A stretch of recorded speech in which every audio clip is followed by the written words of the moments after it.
सुस्वागतम विद्यार्थी मित्रांनो, इयत्ता 8वी विषय विज्ञान प्रकरण क्रमांक 4 करंट इलेक्ट्रिसिटी अँड मॅग्नेटिझम।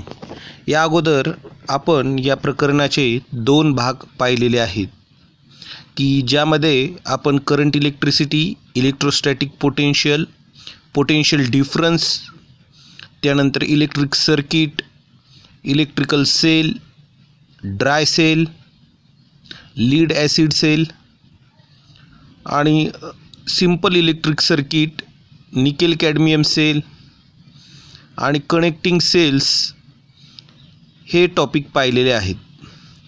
आज आपल्याला magnetic effect of electric current हा टॉपिक पाहायचा आहे। विद्यार्थी मित्रांनो, इथे आपल्याला एक ॲक्टिव्हिटी दिलेली आहे की ज्या ॲक्टिव्हिटीमध्ये आपल्याला पुढील प्रमाणे सांगितलेलं आहे। Take the inside tray of use a matchbox, place a small magnet needle inside a tray, now take a long connecting wire and wind it around the tray, complete the electric circuit by connecting it this wire, electrical cell, plug key and a bulb. Mark the position of magnetic needle. Take a magnetic bar near the magnetic needle. What do you observe? Keep looking at the needle and close the plug key. The bulb will light up and you will realize that current has started flowing. Does the magnetic needle change its position? Now open a plug key. Does the magnetic needle come back to the original position?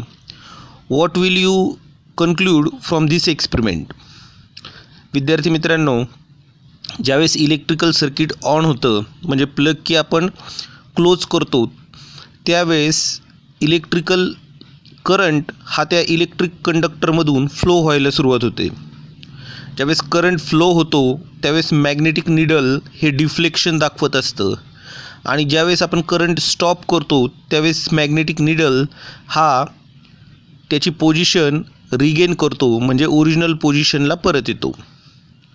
याचं कारण आपल्याला पुढं दिलेलं आहे। You know that magnetic needle is indeed a magnet.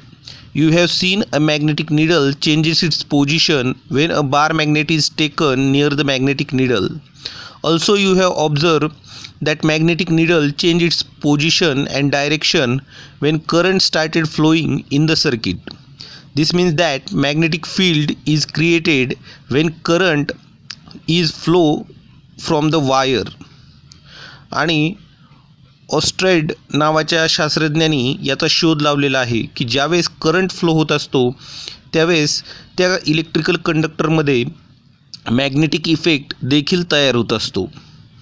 So ह्या simple एक्सपेरिमेंटमधून आपण हे सांगू शकतो की Wien electric current is flow in electric conductor, the magnetic effect is shown by that conductor or electrical conductor and magnetic field is created in that conductor.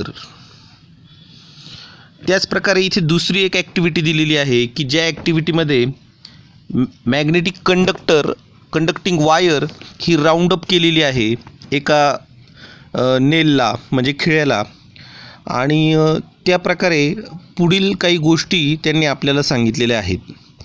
Take a metre long flexible copper wire having resistive coating and wind tightly on a long iron screw. Connect the two ends of wire in a circuit as shown in figure. Also connect the electrical cell and plug key in the circuit. Keep 2 4 iron pin small nail near the screw. Now start the current in the electrical circuit by plugging the key. It will notice that pins and nails have stuck to the tip of screw. Will the pins and nails continue to stick when plug key is open? तर विद्यार्थी मित्रांनो, आपण आत्ताच पाहिलं आहे की electrical सर्किटमध्ये ज्यावेळेस इलेक्ट्रिकल करंट हा फ्लो होत असतो त्यावेळेस इलेक्ट्रिकल कंडक्टरमध्ये मॅग्नेटिक फील्ड ही क्रिएट होत असते आणि हीच क्रिएट झालेली मॅग्नेटिक फील्ड त्या आयर्न पिन्स आणि नेल्सला स्वतःकडे ॲट्रॅक्ट करते। ज्यावेळेस आपण हा करंट फ्लो हा बंद करतो, स्टॉप करतो प्लग की ओपन करून, त्यावेळेस हे पिन्स आणि नेल्स हे सगळे परत सुटून जातात बाहेर. याचं कारण मॅग्नेटिक फील्ड ही तिथे काय झालेली असते, स्टॉप झालेली असते. When the electric current flow in the wire, magnetism is produced in the coil around the screw, and because of the screw also attain magnetism.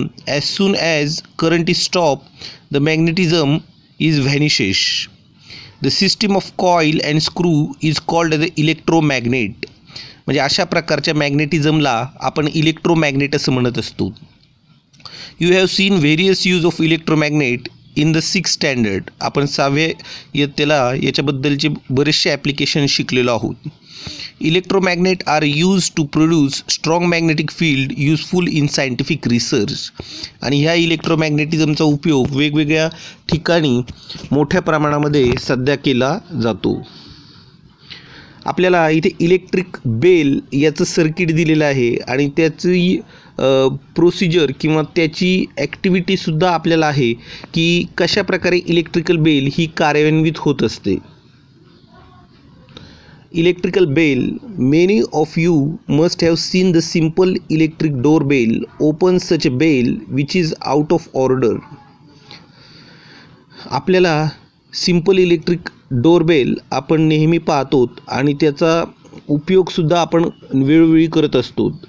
तर याच्यामध्ये ॲक्च्युअल जे फंक्शनिंग आहे तर ते कशावर बेस आहे, तर इलेक्ट्रोमॅग्नेटिझमवर बेस आहे. Electromagnet inside that bell create the electrical bell. Let us understand the working of bell. A copper wire is round around a iron piece. This coil acts as an electromagnet. An iron strip along with a sticker is fitted near the electromagnet. A contact screw is in the touch with the strip. The electric current is connected as shown in the figure. The current flow in the circuit when screw is in the contact with the strip, and hence the coil become magnet and attract the iron strip towards it. Therefore, the striker hits the gong and the sound is created. म्हणजे इलेक्ट्रोमॅग्नेटिझम create झाल्यानंतर ते stricter किंवा ते striker हे hit करतं त्या गॉंगला आणि त्यामुळे आपल्याला साऊंड हा क्रिएट झालेला लक्षात येतो. However at the same time the contact screw looses the contact with strip and current in the electric stops. याच वेळेस सेम टाईमला त्या स्क्रूचा कॉन्टॅक्ट हा लूज होतो त्या स्ट्रीप बरोबरचा आणि करंट याचं कारण असं असतं की करंट हा स्टॉप झालेला असतो. In this situation electromagnet loose the magnetism and the iron strip moves back and come in contact with contact screw. तो जो स्ट्रायकर किंवा तो स्ट्रिक झालेला स्ट्रीप जी काही असते आयर्न स्ट्रीप ती मूव्ज बॅक होते आणि परत ती कशाच्या कॉन्टॅक्टमध्ये येते तर स्क्रूच्या कॉन्टॅक्टमध्ये येते. The electric current is then immediately restore and again the striker hit the gong by the above process. This action repeat itself and the bell rings. आणि ही ॲक्शन कंटिन्यू चालू राहते की करंट लूज होणं किंवा current stop होणं आणि परत करंट रिगेन झाल्यानंतर इलेक्ट्रोमॅग्नेटिझम क्रिएट होणं आणि ह्या प्रक्रियेमध्ये तो गॉंग हा सतत वाजत असतो हे आपल्या लक्षात येतं. ह्या डायग्रॅमवरून आपल्याला इलेक्ट्रिक बेलचं सर्किट वर्किंग आणि प्रिन्सिपल हे लक्षात येत आहे. विद्यार्थी मित्रांनो, एवढे महत्त्वाचे पॉईंट ह्या चॅप्टरमध्ये आपल्याला दिलेले आहेत. सर्व विद्यार्थ्यांनी ह्या PDF फाईलच्या माध्यमातून किंवा ह्या व्हिडिओ लेक्चरच्या माध्यमातून सर्व पॉईंट्स हे आपल्या वर्गपाठाच्या वहीमध्ये लिहून घ्यायचे आहेत.